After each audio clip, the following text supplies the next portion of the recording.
আজ তৈরি করলাম পাকা আমের লুচি। ওটা আমাদের গাছের পাকা আম। বাড়িতে তৈরি করে দেখবেন, খুব ভালো লাগে।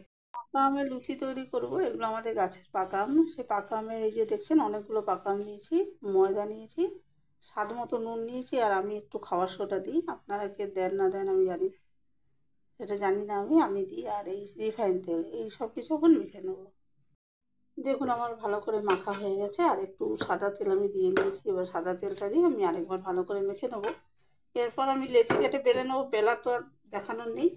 দেখুন আমি সাদা তেলটা দিয়ে ভালো করে মেখে নিয়েছি। এটা আর একবার এখানে ডালডাটা গরম করে নিচ্ছি, ডালডাতেই ভাজা হবে। আর বেলাটা আমি আর দেখালাম না, বেলাটা সবারই জানা।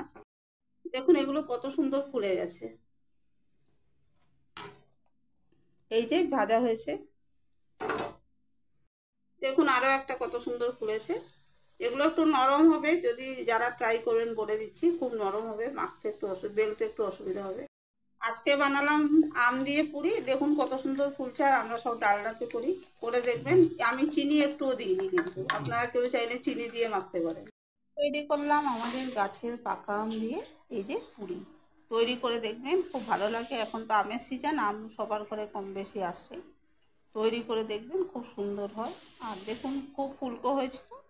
এইভাবে রেখেছি বলে এখন চুপসে গেছে, খুব স্বাদ হয়েছে। আজ তৈরি করলাম পাকা আমের লুচি। ওটা আমাদের গাছের পাকা আম। বাড়িতে তৈরি করে দেখবেন, খুব ভালো লাগে।